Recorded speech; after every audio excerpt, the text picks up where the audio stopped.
Olá pessoal, tudo bem com vocês? Hoje tenho a alegria de conversar com o presidente da Câmara Municipal de Palmas, Paulo Banac.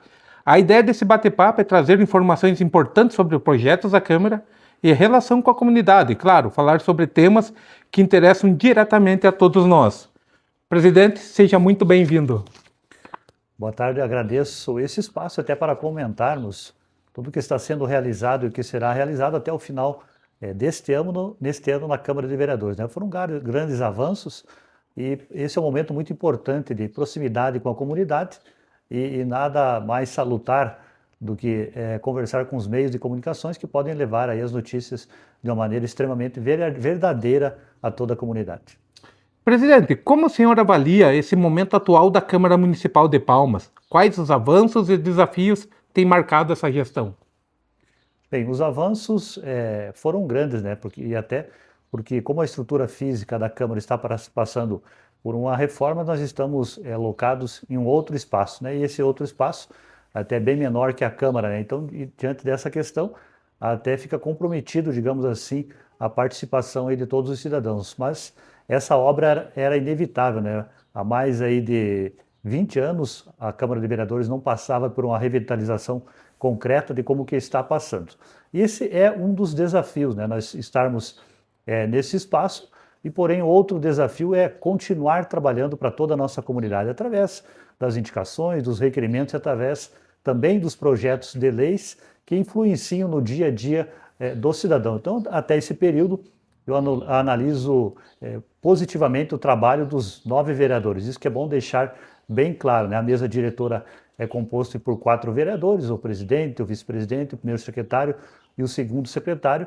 Porém, existe, digamos, até uma unanimidade entre os demais vereadores quando se trata de alguns casos e algumas discussões. E discussões também são salutares, porque isso faz parte da democracia, mas sempre existe o respeito entre os 9 vereadores. Isso que eu reitero e sempre priorizo na minha gestão. Desde o primeiro dia, existe o debate, mas o debate de ideias, o debate que é extremamente positivo para que a gente possa traduzir em melhorias e também possibilitar o bem-estar de todo o palmense. O senhor tocou na reforma da Câmara. Aproveitando esse gancho, como está o andamento da obra e o que mudou para quem trabalha na Câmara e para a população que vem até aqui? Na questão da reforma, esperamos aí que até a metade do mês de novembro ou o início de dezembro, os vereadores e os próprios servidores já retornem à estrutura totalmente revitalizada. E na questão da valorização dos profissionais, dos servidores concursados e dos outros profissionais que são nomeados na Câmara de Vereadores, esse espaço vem colaborar e muito para o trabalho, porque como existia no espaço anterior, inviabilizava muito a questão do trabalho, porque principalmente quando ocorria chuvas, causava danos até nos documentos. Então isso também causava, digamos, até uma certa frustração dos próprios servidores, né? Porque efetivava o seu trabalho e caso ocorresse uma intempérie já estaria todo prejudicado. E também na questão da própria população, para se dirigir, para se deslocar à Câmara de Vereadores, ficava um pouco dificultoso até pelo comprometimento da estrutura física. E agora com essa reforma, com a constituição de novas salas, com a reforma ampla e geral, será um espaço muito condizente e deixando bem nítido essa questão, é a casa do povo para o povo. E vamos falar um pouco do projeto com as escolas e comunidades. Um dos destaques recentes da Câmara foi a aproximação com os alunos, né, e as escolas. E isso chamou bastante a atenção da comunidade. Como surgiu essa ideia de levar cidadania para dentro das salas de aula? Bem, essa ideia surgiu de nós levarmos a cidadania, mas acima de tudo mostrar aos pequenos, aos alunos dos quintos anos, qual que é a real função, qual que é o real papel de todo vereador. Então eu entrei em contato aí com algumas servidoras, com a Lívia, com a Eliaque, com a Beth e com a própria Alexandria, que é a diretora da Câmara, e através de um consenso que eu repassei a ideia, o formato como eu queria dessa cartilha, desse gibi, então elas literalmente colocaram a mão na massa e colocaram em prática e saiu um belíssimo trabalho, né? Todas colaboraram, mas também eu deixo o meu agradecimento aqui a todas essas colaboradoras, mas em especial a Lívia, né? Ela que fez toda a elaboração do gibi, da cartilha, com os desenhos, com os dizeres de um fácil entendimento.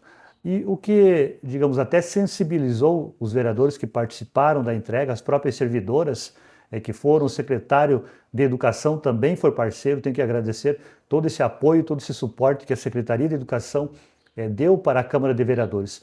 Das entregas de todas as escolas municipais do município, a gente notava o brilho no olhar dos alunos, né? Para ver, para folhear aquele gibi e para ter o acesso àquela informação.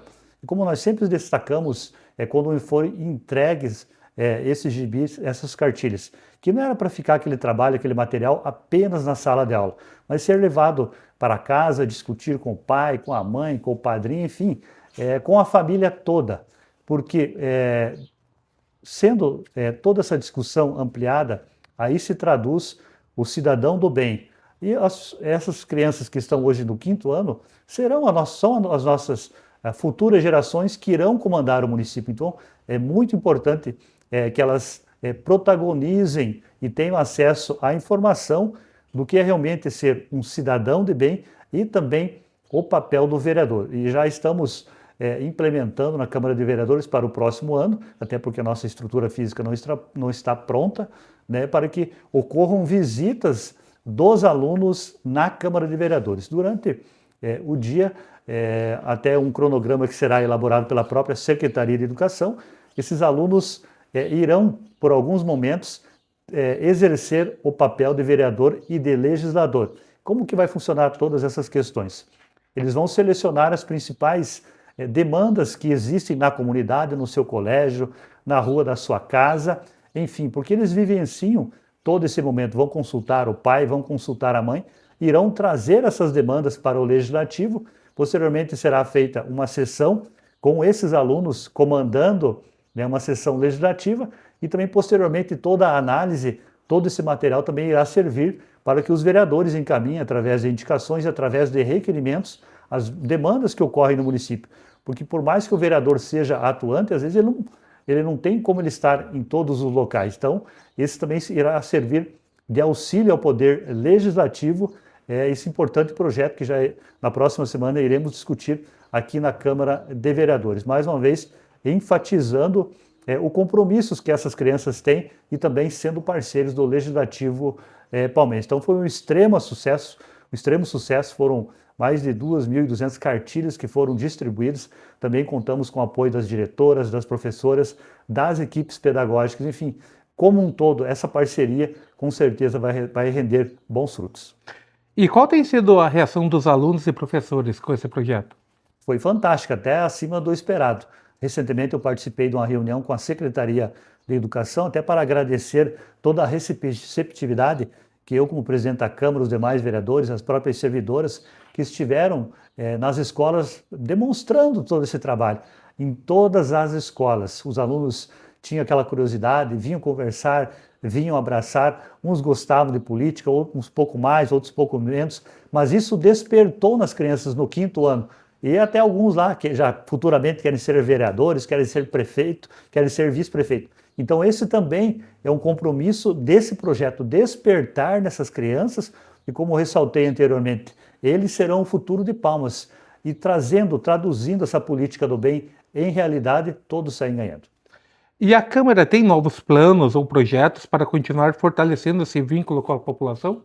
Com certeza, isso é essencial, ter essa parceria entre a comunidade e o poder legislativo. Mas o mais importante é que as pessoas também participem aqui da sessão, converse com o seu vereador, por mais que seja transmitido através do portal RBJ, através das páginas midiáticas aqui da Câmara, mas também tem que ter essa participação e a proximidade de toda a comunidade com os vereadores. E nessa questão também já existe a possibilidade, apenas nós estamos analisando uma agenda dos próprios deputados estaduais, uma sessão itinerante às margens da PRT 449, que demanda de muitas melhorias, e como ocorreu em tempos anteriores na PRC 280, uma sessão itinerante, requerimento da minha iniciativa, quando a PRC 280 causou muitas mortes, causava prejuízos, através da Câmara de Vereadores, que realizou uma sessão itinerante, também despertou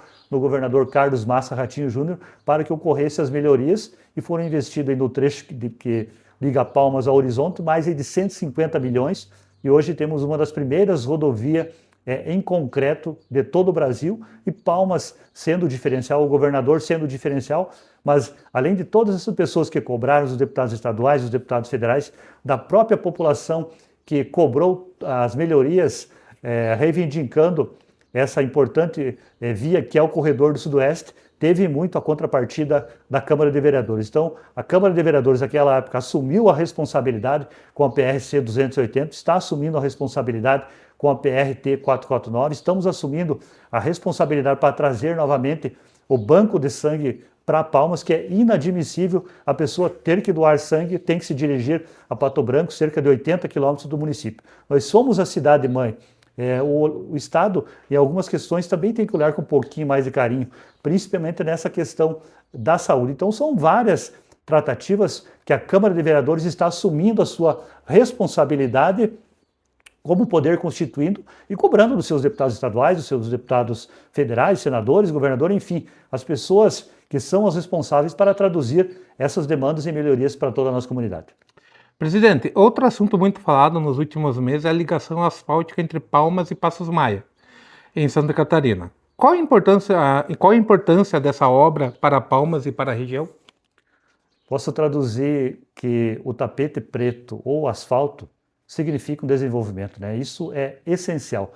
Da parte de Palmas são cerca de 8 quilômetros, de Passos Maia até o centro da cidade, mais 32, mas será um novo corredor do progresso, unindo os 3 estados, Paraná com Santa Catarina e também com o Rio Grande do Sul.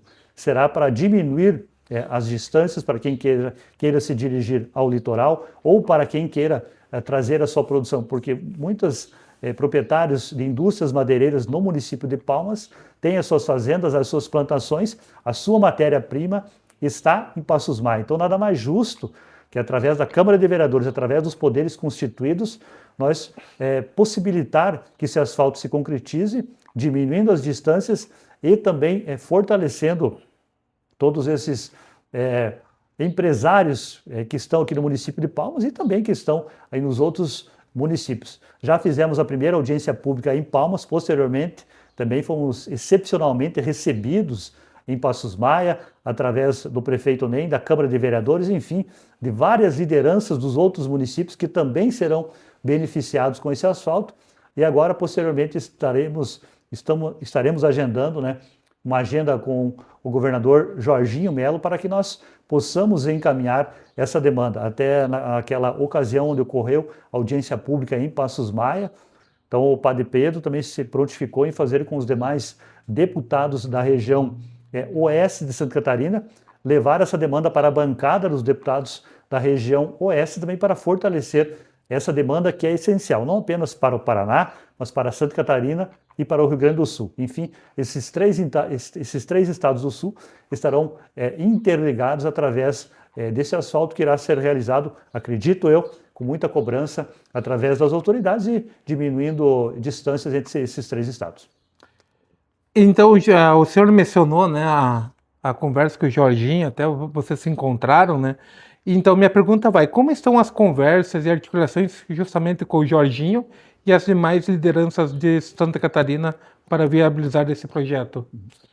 Um dos grandes pontos positivos é, digamos, as tratativas que já avançaram em outros pontos que foram realizados melhorias, que foi realizado assaltamento entre o governador Jorginho Melo de Santa Catarina e o governador Ratinho Júnior. Então isso facilita, porque existe uma animosidade entre os dois, né? Então isso é um ponto positivo. E como eu já reiterei na pergunta anterior, nós estamos agora na tratativa de colocar em prática essa reunião, a gente depende também da agenda, tanto dos governadores, e a nossa intenção também é levar o vice-governador do Paraná, o Darcy Piana, ele que é cidadão aqui de Palmas, que sempre defende as bandeiras do município, então também para fazer parte dessa audiência pública, dessa reunião com o governador Jorginho Melo e também com a bancada do Oeste e outros deputados do Paraná que também já se enganjaram nessa grande obra. Então essa soma de fatores, essa soma de lideranças é muito importante, porque às vezes o próprio governador ele fala, tá, mas e qual será a utilidade do asfalto? o que trará de recursos, de benefícios para o próprio Estado. Então, são todos esses dados que serão colocados nessa audiência frente ao governador do Estado de Santa Catarina e contando com essas demais lideranças. E também é a maneira de nós, como autoridades aqui do município, tanto de Palmas, de Passos Maias, de Ponte Serrada, então, do próprio Vargião, nós colocarmos e pressionarmos as autoridades para que isso se torne uma realidade. Como o senhor avalia hoje a relação da Câmara com a população de Palmas? No meu modo de pensar, é estritamente positivo, porque uma das questões que nos ajudam é para os próprios novos vereadores que assumiram as suas respectivas cadeiras aqui no Legislativo palmense. Então foram 3 vereadores reeleitos, eu estou no meu 3º mandato, e os outros 6 vereadores, digamos, iniciaram esse seu trabalho. Então, com toda aquela galhardia de resolver os problemas, de encontro de toda a comunidade. Então, isso também facilita essa proximidade desses novos vereadores, digamos assim, de modo simples, querer mostrar serviço. Então, isso também facilita muito. E eu, no meu caso, eu sou um vereador de bairro, então eu sempre estou em contato com as demandas aí de toda a comunidade, conheço todos os bairros, conheço as deficiências. Então, para mim também, apesar de estar presidente, eu faço aquele trabalho como sempre fiz desde o início do meu mandato em 2017. Porque um político ele nunca pode trair as pessoas que o elegeram ou que reelegeram, ou do local onde ele saiu. Se ele trair o seu eleitor, fatalmente será apenas uma eleição. Então, nós tendo essa proximidade, tendo esse convívio com toda a comunidade e, acima de tudo, ouvir o eleitor. Claro que hoje em dia existem essas mídias sociais, pessoas que criticam por criticar, mas o político não pode levar isso em conta. Nós temos que fortalecer cada vez mais aquela proximidade, o olho no olho. O bom político faz isso. O político do bem, ele tende a colocar em prática todas as demandas que são apresentadas pelo eleitor e pela própria comunidade para que a gente viva numa cidade cada vez melhor. Isso é o intuito, não apenas eu como presidente da Câmara de Vereadores, mas como os demais 8 vereadores que compõem o Legislativo palmense. Quais são as principais prioridades e metas do Legislativo para os próximos meses? Bem, as nossas metas, como eu salientei anteriormente, são algumas demandas que nós já estamos lutando e com certeza agora irá surgir outras, e agora surgiu uma excelente notícia para Palmas, a construção de um novo parque eólico. Recentemente, o próprio governador Carlos Massa Ratinho Júnior, ele já entregou a licença de implantação, então será uma obra de 3,5 bilhões que serão investidos. Então, para o município de Palmas, será um fator extremamente positivo. Aí, quando iniciar a obra, irão reunir cerca de 5 mil trabalhadores diretos e indiretos, então isso também irá movimentar toda a nossa economia. Anteriormente, como foi discutido na Câmara de Vereadores, também a questão da taxação dos Estados Unidos, porque Palmas são muitos empresários, muitas indústrias que têm a exportação para os Estados Unidos, que estão tentando, digamos, enfrentar essa crise. E agora esperamos que nesses últimos dias já ocorreu um telefonema do presidente dos Estados Unidos com o presidente do Brasil. Então nós esperamos que isso seja totalmente dissipado, até para não penalizar a questão aqui da economia de Palmas e também dos outros estados e outros municípios que têm aí o contingenciamento das suas mercadorias. Então são várias questões que passam aqui pela Câmara de Vereadores e, claro, até dezembro outras discussões através de projetos de leis irão surgir, mas sempre destacando toda a responsabilidade que os 9 vereadores têm frente ao Poder Legislativo. E também a questão de várias discussões que deverão ocorrer até o nosso próprio plano diretor, que é uma questão que já vem se arrastando há algum tempo, as pessoas, os investidores cobrando do Executivo, cobrando do próprio Poder Legislativo, as pessoas que querem investir em Palmas, querem comprar no terreno. Então, são esses alguns dos pontos que nós estamos discutindo e tenho certeza que irá render muitas questões até o final de dezembro, porque nós encerramos o nosso período legislativo mais aí para o final de dezembro. Então, ainda existem 2 meses que eu tenho absoluta certeza que ainda serão criadas e discutidas outras demandas que são inerentes a toda a nossa comunidade. Para encerrar, presidente, que mensagem o senhor gostaria de deixar para os palmenses que o acompanham o trabalho da Câmara? Eu acho que é uma mensagem, assim, acima de tudo, para que a população acredite nos vereadores, né? Acredite no trabalho que está sendo desenvolvido, porque é muito fácil ir numa rede social, criticar, falar isso. É claro, todo mundo tem o seu direito de criticar, mas também pode fazer aquela crítica construtiva. Por que não está funcionando assim? Poderia ser de uma outra maneira, mas o meu recado é que a comunidade acredite nos vereadores, porque os 9 vereadores estão trabalhando, são vereadores atuantes, 6 vereadores que iniciaram agora o seu primeiro mandato, conjuntamente com os outros 3, agora o Marquinhos também assumiu a chefia de gabinete, mas todos nunca se furtaram de ir visitar as pessoas, saber a realidade de cada cidadão. Podemos dizer assim, a grosso modo, não são aqueles vereadores de gabinete, mas são os vereadores atuantes que têm essa proximidade com toda a comunidade, né? Então isso também, digamos, facilita o trabalho do vereador e também facilita a população para reivindicar as suas demandas, que todas as vezes que a população faz as suas demandas, são ações que são justas, que interferem no seu dia a dia. Mas nós também somos sabedores que, infelizmente, o poder público não tem uma reação de um momento para outro, tem que seguir regras, seja no processo licitatório, seja todas essas questões burocráticas. Mas peço encarecidamente, acreditem que os vereadores estão fazendo um trabalho essencial para o bem de toda a nossa comunidade. Presidente Paulo Banac, muito obrigado pela sua presença e por compartilhar essas informações com a gente. É sempre bom abrir esse espaço para que a comunidade acompanhe de perto o trabalho do Legislativo. E a você que nos acompanha, obrigado pela audiência, continue ligado, porque aqui a informação chega de forma direta, leve e clara. Até a próxima!